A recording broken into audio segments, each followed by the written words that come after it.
You're listening to A Mighty Fortress, celebrating 180 years of Lutheranism in Australia. A mighty fortress, it is our God, a trusty shield and weapon.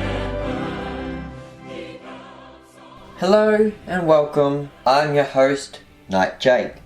On today's episode, I'd like to discuss the topic of biblical unicorns.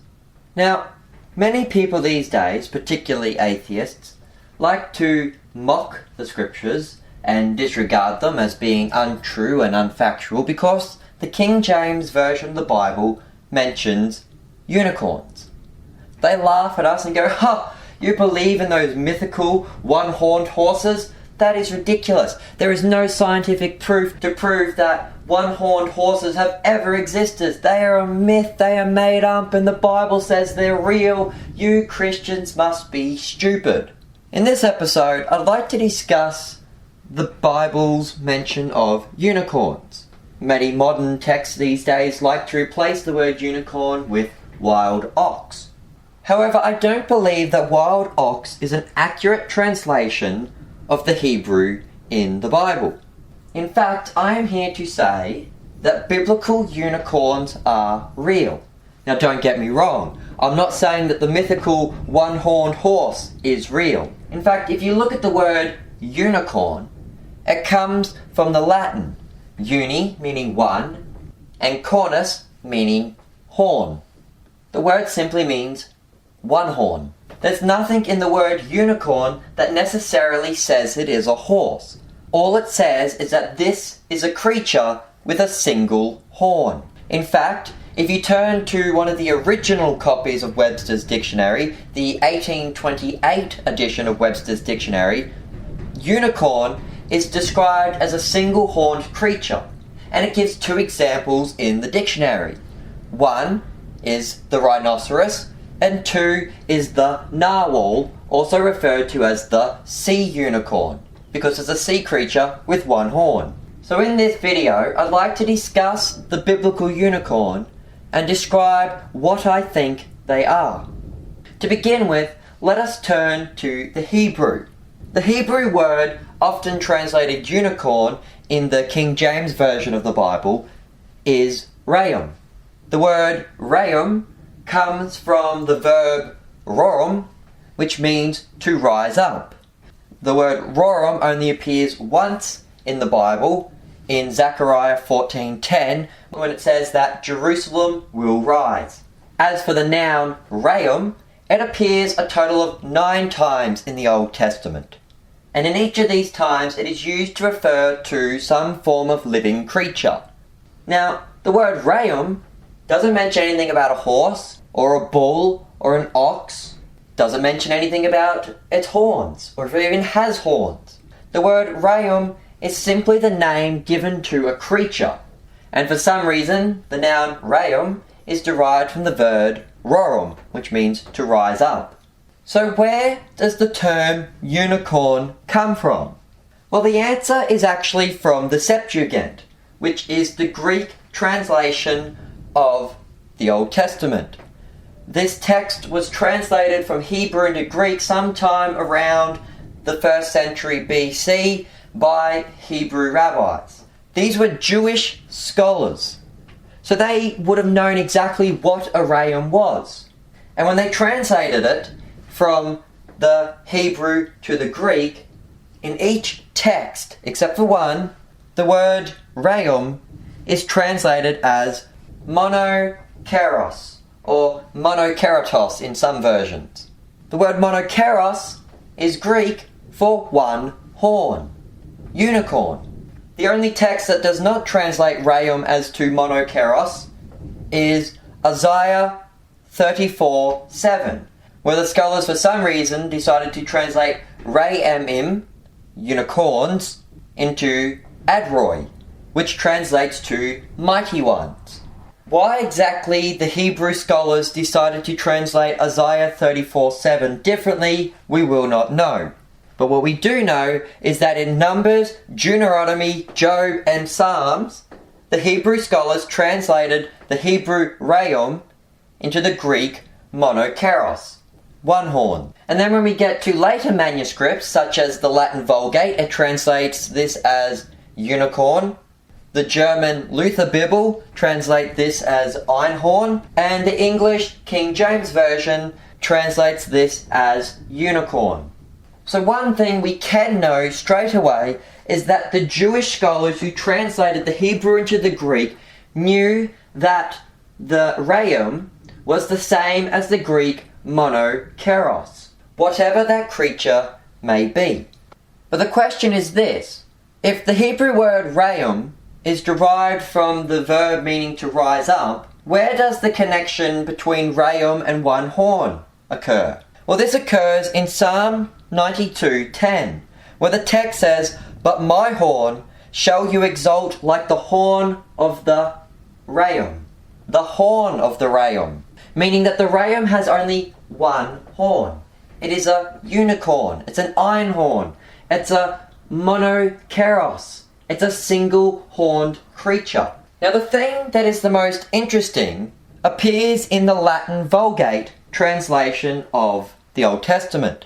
In Psalm 22:21, Psalm 92:10, and Isaiah 34:7, the Latin Vulgate translates rayum into unicornus, one horn.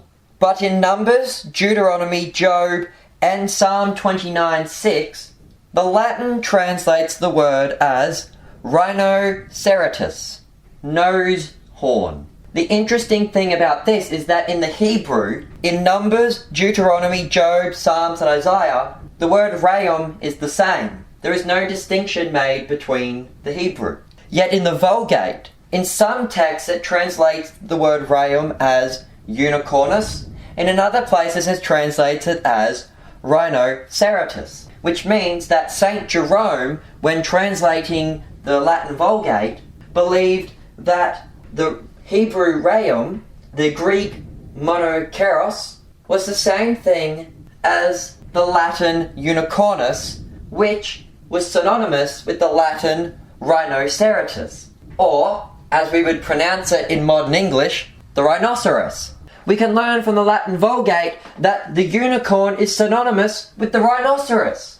And this here is the argument that I would like to put forth, that the biblical unicorn is in fact the rhinoceros, which, as I mentioned before, if you look at the 1828 Webster's Dictionary, written just 200 years after the King James Bible was written, the word unicorn is defined in Webster's Dictionary as a single-horned creature, the rhinoceros and the narwhal. Therefore, I would argue that the biblical rayum is in fact a rhinoceros, not a mythical horse, not a wild ox, but a rhinoceros.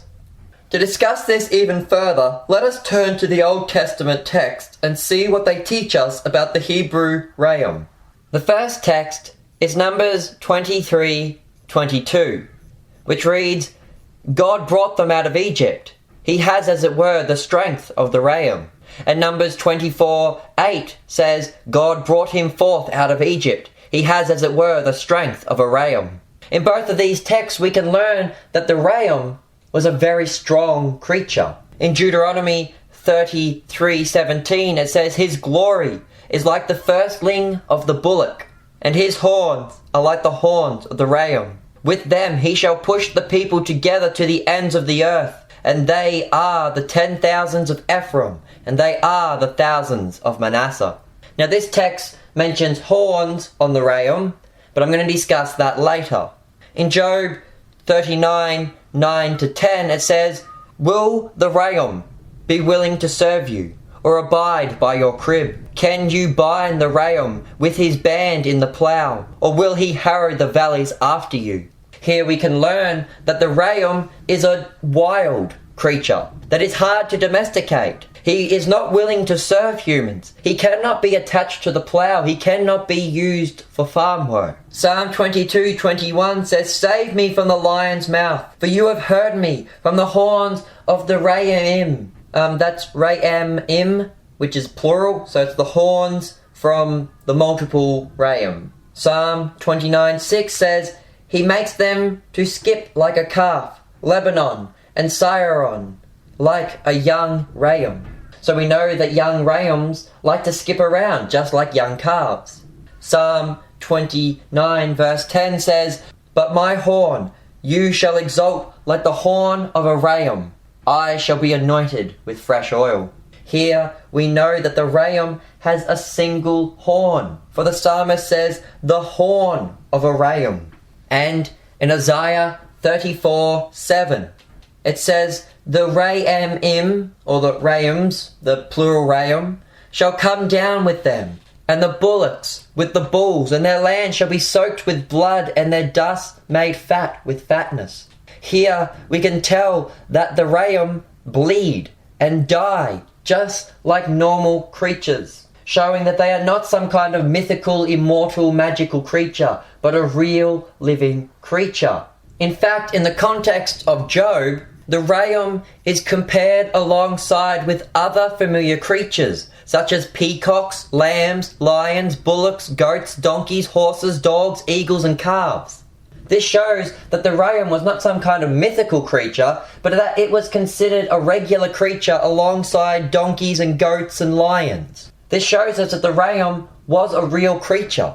The Old Testament also teaches us that the ram were strong creatures. The Greek translation of Isaiah says that they were mighty ones. And it says that they were wild creatures that can't be used for farm work. They can't be used for ploughing. And that they refuse to serve humans. These are wild creatures. All of these descriptions from the Bible seem to match up with what we know rhinoceroses to be. They are big, they are bulky, they are strong. Young ones can skip around. But they are wild creatures. They can't be domesticated. You can't use a rhino for ploughing. The Bible seems to confirm that the ram, the unicorn, is in fact the rhinoceros. Now some people will say, but wait a minute, I've seen rhinos before. They have two horns, one big one and one little one. Rhinos aren't unicorns. What are you on about? Well, you're somewhat right. But if you look at the Webster's Dictionary from 1828, yet again, and you look up the word rhinoceros in said dictionary, the word rhinoceros is defined as a genus of quadrupeds, having two species, the unicornus with a single horn, and the bicornus with two horns. In fact, the scientific name of the Indian rhino is the Rhinoceros unicornus, the nose-horned one horn. The Indian, the Javan, and the Sumatran rhinos all have only one horn. And it is this rhino which most likely would have been the same species roaming around the Middle East. While the African rhinos, the black rhino and the white rhino, both have two horns. In fact, the scientific name for the African black rhino is the Rhinoceros bicornus, which is just two different ways of saying two horn. African rhinos have two horns, but Asian rhinos only have one horn. And the rhino subspecies that would have been roaming around the Middle East is most likely of the same subspecies as the Indian rhino, and therefore would have been a single-horned rhino. Now some will argue and say, but hold on a moment, there aren't any rhinos roaming around the Middle East. There's no rhinos in Israel. To which I answer, maybe not today, but there was in the past. See, that region has changed dramatically in the last 2,000 to 3,000 years. Most of that region used to be actually very fertile and green, where today it is very deserty. Many creatures go extinct. In fact, most rhinos today are endangered.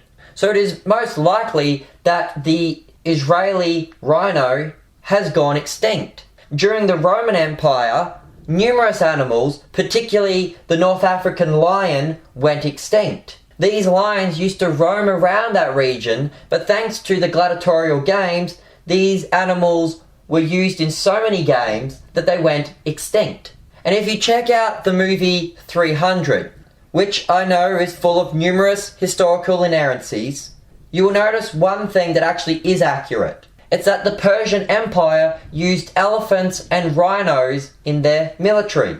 the Persian Empire had rhinos. And the Israelites, who had contact with the Assyrians, the Babylonians, and the Persians, would have come across rhinos at some time.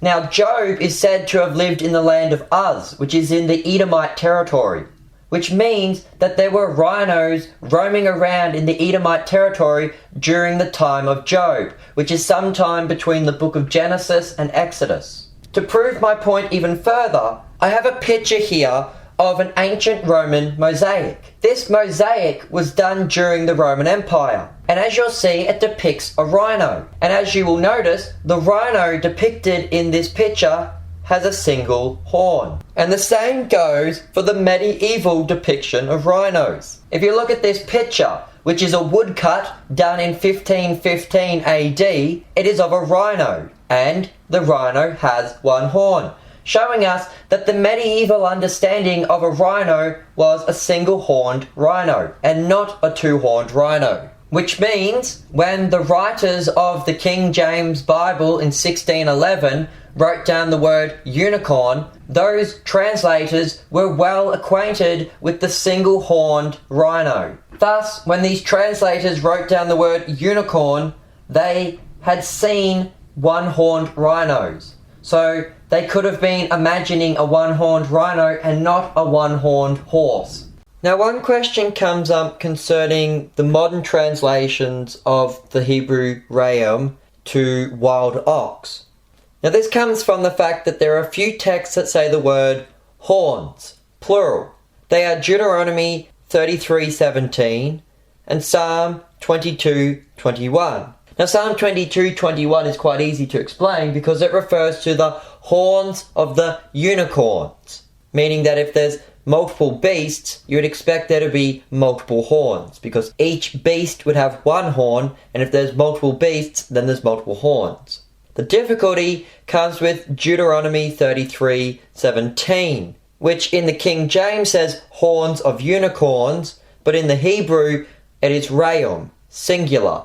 So a more accurate translation would be the horns of the unicorn. But how can you have horns on a single-horned creature? Now, there are many different ways of trying to explain that. And the answer I like to give is this. See, the term horns in Deuteronomy is metaphorical. The context of the verse is talking about Joseph, and Joseph doesn't have actual horns on his head. They're metaphors for Joseph's glory and his exaltation. And the text refers to both Ephraim and Manasseh, the 10,000s of Ephraim and the thousands of Manasseh. Now, if Ephraim and Manasseh each have one horn, just like a Re'em does, or a single-horned rhino does, and Joseph has two sons, Ephraim and Manasseh, then they are the horns of Joseph. See, at this point, I'd like to recommend the video, Why Does the Bible Mention Unicorns?, put up by Nathan H83. This is an excellent video on the topic of biblical unicorns, from which I drew heavily for this video,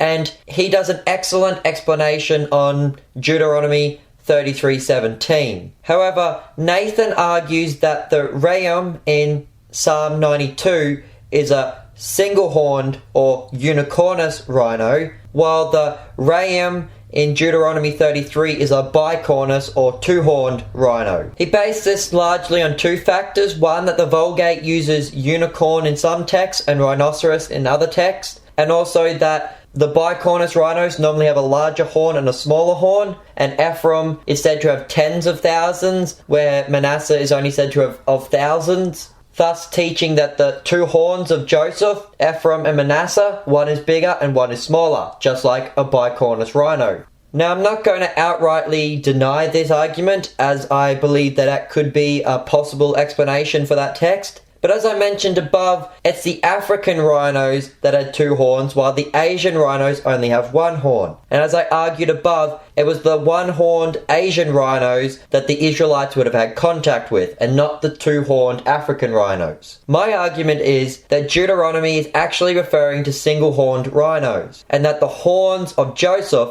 are not the horns that are actually on Joseph, but are in fact the horns that belong to Joseph. The text says that his horns are the 10,000s of Ephraim and the thousands of Manasseh. My argument is that each of the Ephraimites and each of the Manassites were single-horned ram, or single-horned rhinos, of course metaphorically speaking, and that these horns on the Ephraimites and the Manassites belong to Joseph. So they are Joseph's horns. In the end, it doesn't really matter which argument you use to explain this text. The important thing is this, that the biblical ram does not refer to wild oxen, instead it refers to rhinos. And it is also clear from Psalm 92:10 that ram were single-horned beasts, the unicornus rhinoceros. So to sum up, the Hebrew word is ram, translated as monokeros in the Greek, showing that in the pre-Christian world, Greek-speaking Jews identified the Hebrew ram with a single-horned beast. In the Latin Vulgate, St. Jerome, following the Greek, translates Psalm 22, 92, and Isaiah 34 as unicornus, and translates Numbers, Deuteronomy, Job, and Psalm 29 using the Latin Rhinoceros, showing to us that St. Jerome not only considered unicorns and rhinos to be the same thing, but that he considered the Hebrew word ram to be a rhinoceros. In 1545, Martin Luther translated the Hebrew ram as Einhorn in the German, and in 1611, the King James Version translated ram as unicorn in English, which, according to the 1828 Webster's Dictionary, was not a mythical horse, but a rhinoceros, just as the Vulgate had said.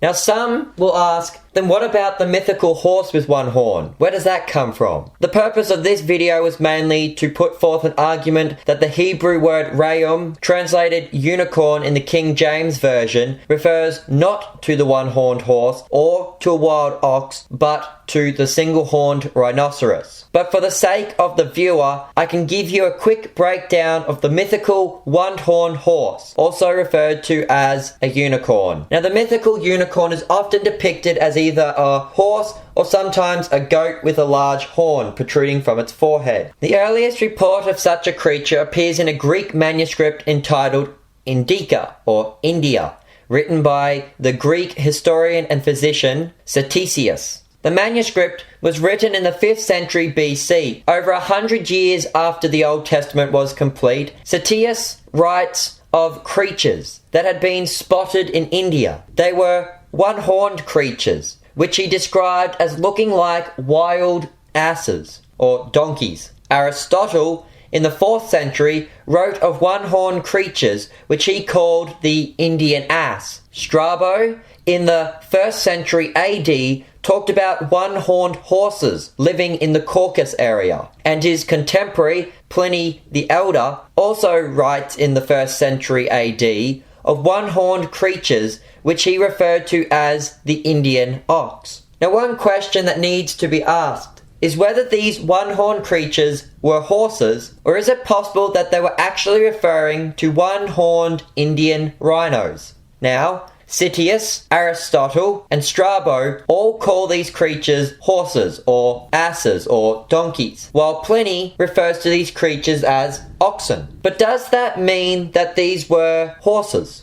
Not necessarily. Imagine this. You're a Greek. You're traveling through India. Now you've never seen a rhino before, and then all of a sudden you spot this creature. How do you describe it to other people? One way is to compare it to another creature that people do know, like a horse or an ox. See, a perfect comparison is the hippopotamus. The name hippopotamus comes from the Greek river horse. But does a hippo look like a horse to you? I don't think so. But for some, that may be the closest creature that they can compare it to. A hippo looks like a horse that swims in the river, so it's a river horse. It is not that far-fetched to think that a rhino, which does have a similar body structure to a hippo, could be compared with a horse. In fact, if we look at Pliny's description of the Indian ox, it is described as followed: a very fierce animal called the unicorn, which has the head of the stag, the feet of the elephant, and the tail of the boar, while the rest of the body is like that of the horse. It makes a deep lowing noise, and has a single black horn which projects from the middle of its forehead, 2 cubits in length.